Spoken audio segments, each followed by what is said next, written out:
Hello everyone, আসসালামু আলাইকুম। কেমন আছেন আপনারা সবাই? আমি আলহামদুলিল্লাহ ভালো আছি। নতুন একটা ব্লগে আপনাদেরকে ওয়েলকাম করছি। অনেকদিন পরে আবার একটা নতুন ব্লগ নিয়ে আসলাম। আশা করছি যে যেখানে আছেন ভালো আছেন। আর অবশ্যই শুরু থেকে শেষ পর্যন্ত ব্লগে থাকবেন। তো ভিডিওর শুরুতেই দেখতে পাচ্ছেন আমি অ্যাকচুয়ালি আমাদের বাসায় নেই। আমি আমার বড় আপুর বাসায় আসছি। লাস্ট ২-৩ দিন ধরে এখানেই আছি। আসলে হয়েছে কি আমার বড় আপু হচ্ছে ওমরা হজে গিয়েছে আর আমরা হচ্ছে এখানে থাকবো ওর আসা পর্যন্ত। ভাইয়া আপু দুজনই গিয়েছে তো বাসাটা ফাঁকা আর হচ্ছে আমার ভাগ্নের স্কুল আছে। সেজন্য আমি যেহেতু এখনো অ্যাভেলেবেল আছি আর আমার মেয়েকেও স্কুলে ভর্তি করাইনি। তো এখানে আসার মতো আমি ছাড়া আর কেউ নেই। সো আমি আপাতত এখানেই আছি। তো ভাবছি যে এখান থেকে যতটুকু পারি আপনাদের সাথে ব্লগগুলো শেয়ার করব। যদিও আমার ২-৩ দিন আগে ব্লগ শেয়ার করার কথা ছিল কিন্তু ওই তো একটু ব্যস্ততার কারণে আমি না কোনোভাবে নিয়ম মাফিক করে ব্লগ শেয়ার করতে পারি। যাই হোক যেহেতু এখানকার দায়িত্বে আছি মানে আপুর বাসার দায়িত্বে আছি সো এখন আপাতত সব কাজ মোটামুটি আমার উপরই। যদিও হেল্পিং হ্যান্ড সব কিছু করে দিয়ে যায় তো শুধু রান্নাটাই আমি চাপাই। তো সকাল সকাল উঠে গিয়েছি। অ্যাকচুয়ালি আমি এত ভোরে উঠি না। কিন্তু এখন মনে হচ্ছে একদম স্কুল গোয়িং মায়েদের মতো হয়ে গেছি। যেহেতু ভাগ্নি স্কুলে যায় সো ৬:৩০ মোটামুটি আমার সকালটা শুরু হয়। আর আপু সব কিছু ফ্রিজার করে রেখে গিয়েছে একদম সুন্দর করে গুছায়ে। তো আপনাদের সাথে শেয়ার করছি আপু কিভাবে গুছিয়ে রেখে গেছে। প্রত্যেকটা মাছের প্যাকেটের উপরে হচ্ছে আপু মাছের নাম লিখে তারপর কিছুটা বক্সে কিছুটা এভাবে প্যাকেট করে তারপর রেখে দিয়েছে। আমাদের সাথে আমার আব্বুও আছে। আসলে অনেক সময় হয় কি মারিয়ামের জন্য আমি স্কুলে যেতে পারি না বা হেল্পিং হ্যান্ড বাসায় থাকে। তো সেজন্য হচ্ছে আব্বুকেও আনা। আব্বু হচ্ছে আমার ভাগ্নিকে স্কুল থেকে আনা নেওয়া করে। মাঝে, মাঝে আমিও যাই। কিন্তু সকালবেলা উঠে সবকিছু রেডি-টেডি করে তারপর দেই। সকালে উঠে ওকে স্কুলে পাঠিয়ে তারপর হচ্ছে আমি একটু ঘুমিয়েও নিয়েছি। মাঝখানে একটু নাস্তা-টাস্তা সবকিছু রেডি করে টেবিলে রেখে দিয়েছিলাম। সেটা তো আপনারা দেখতেই পাচ্ছেন। আর আজকে রান্না করব কাতল মাছ দিয়ে শিমের বিচি। আর দেখেন শিমের বিচিটা কিন্তু শীতকালেই ফ্রোজেন করা হয়েছিল। আর এভাবেই চিংড়ি মাছটা আ এই পোঁটলা করে রেখে দেওয়া হয়েছে। মানে প্রত্যেকবার যতটুকু লাগে ততটুকুই আমি নিয়ে নিব। আর আজকে রান্না করব চিংড়ি মাছ দিয়ে লাউয়ের তরকারি।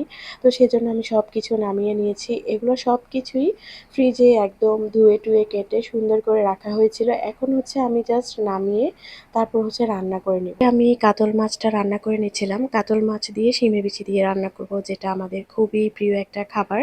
আসলে শিমের বিচি না আমরা সবসময় ফ্রোজেন করে রাখি। আমি যদিও একটু কমই রাখি।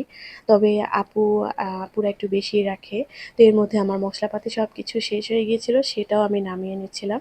আসলে সবকিছু আপুর একদম গুছানো থাকে। যখনই আমি আসি এখানে আমি সবসময় রান্না করতে একটু কমফোর্টেবল ফিল করি। আসলে হয় না একেক জায়গায় মানুষ একেক রকম থাকে। তো আমার এখানে আমি অনেক আগে থেকেই কমফোর্ট ফিল করি। সো আমার এখানে খুব একটা প্রবলেম হয় না। আর রান্না করার সময় না কারেন্ট চলে গিয়েছিল সেজন্য লাইটের একটু ১৯-২০ আসছে। আর এর মধ্যে না আকাশের অবস্থা কখনো ভালো কখনো খারাপ। আসলে এখন তো ভাদ্র মাস চলে আসছে তো দিনের বেলা দেখা যায় কখনো বৃষ্টি, কখনো মেঘ আবার কখনো একদম আম রোদে ভরা। বৃষ্টির দিনে বৃষ্টি ভালো লাগলেও তবে আমার কাছে এই দিনে রোদই ভালো লাগে। রোদের আলোতে কেমন যেন ঝলমলে লাগে। আর নিচতলা যেহেতু বাসা এখানে আলোটা খুব একটা প্রবেশ করে না। তো সেজন্য আমার হচ্ছে আ লাইটের একটু প্রবলেম হয়ে গিয়েছে। কখনো আবার কারেন্টের আলোতে হচ্ছে আমি রান্নাটা করে নিয়েছিলাম। ভেবেছিলাম যে এই ভিডিওটা আমি শেয়ারই করব না। পরে ভাবলাম যে যা হয়েছে তাই আমি শেয়ার করি। কারণ ওইদিন আমার রান্না করতে, করতে দেখা গিয়েছে মোটামুটি ২টা বেজে গিয়েছে। আমি অনেকটা ওয়েট করছিলাম কখন কারেন্ট আসবে আর কখন আমি বাদবাকি ক্লিপসগুলো নিয়ে নিব।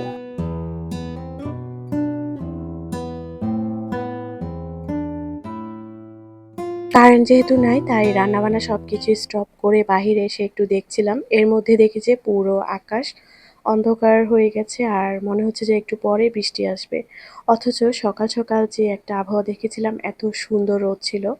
যাই হোক দেখে একদম মনটা ভরে গিয়েছিল। কিন্তু এখন দেখি যে একদম পুরো অন্ধকার হয়ে গেছে। আর অন্ধকার হলে না ভিডিও একদমই করা যায় না। এর মধ্যে তো কারেন্টও চলে আসছে তো আমি যে রান্নাটা স্টপ করে রেখেছিলাম সেটাই আমি আবার চাপিয়ে দিলাম। আর এখানে সবকিছু মশলাপাতি কষিয়ে তারপর হচ্ছে আমি মাছটা আগে কষিয়ে নিব।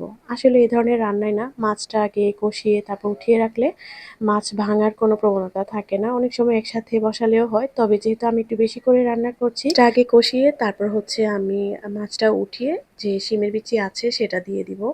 আর এই তো মাছ রান্নাতে বরাবরের মতোই হলুদ, রসুন, মরিচ যা যা আছে সবকিছু সবাই যেভাবে রান্না করে ঠিক সেভাবে রান্না করছি। এর মধ্যে দেখো বাহিরে হচ্ছে খুবই রোদ উঠেছে।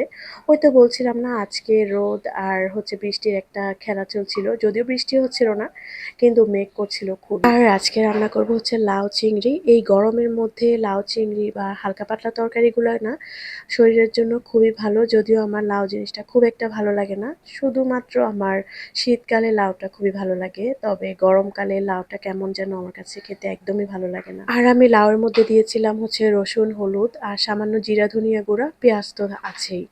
ওই তো শুধু শুকনা মরিচের গুঁড়াটা দেইনি, আমরা নর্মালি শুকনা মরিচের গুঁড়া হচ্ছে লাউতে দেই না।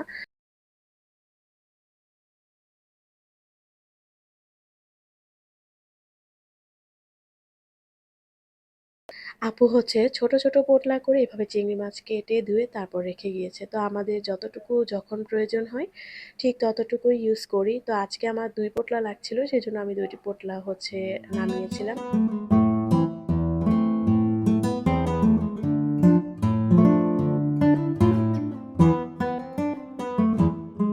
আমার কাছে না যেকোনো দেশীয় তরকারি রান্না করতে খুবই ভালো লাগে, আর এগুলো না ঝটপট রান্না হয়ে যায়। অন্য কিছু আমরা খেতে ভালো লাগলেও ওটার অ্যারেঞ্জমেন্টটা একটু বেশি কঠিন হয়। যদিও কঠিন হয়, তবে মাঝে মাঝে তো অবশ্যই সেই কঠিন কাজগুলা করে তারপর রান্নাটা সুন্দর করে করলে তৃপ্তি ভরে খাওয়াও যায়। কারণ মাঝে মাঝে একটু ভালো মন্দ তো খাওয়া যেতেই পারে। যাই হোক, মাছটা আমি কষিয়ে তারপর উঠিয়ে নিচ্ছি। আর এরপরে হচ্ছে যে শিমের বিচিটা আছে, যেটা ফ্রোজেন করা ছিল, সেটা আমি দিয়ে দিব।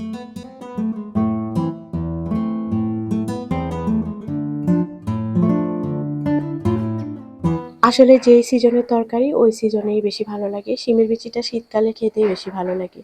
যদিও ফ্রোজেন করা ছিল, তবে এটা তেমন একটা টেস্ট পাওয়া যায় না যতটুকু না শীতকালে বেশি পাওয়া যায়। তো যাই হোক, আমি সুন্দর করে টমেটো টমেটো দিয়ে তারপর এটা রান্না করে নিচ্ছি, আর উপর দিয়ে মাছটা আমি ছড়িয়ে দিয়েছি।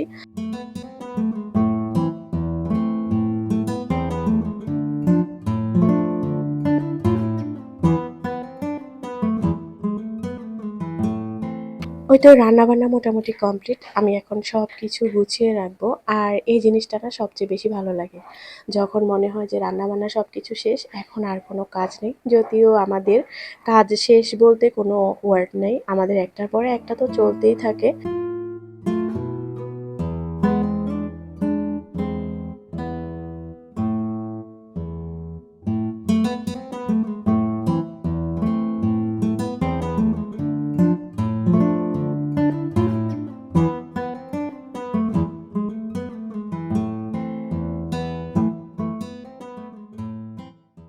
আর দেখেন এর মধ্যে আবার রোদ উঠেছে, আর এত সুন্দর রোদ উঠেছে দেখে মনে হচ্ছে না যে একটু আগেও অনেক বেশি অন্ধকার ছিল, অনেক কিছুটা বৃষ্টি হয়েছেও।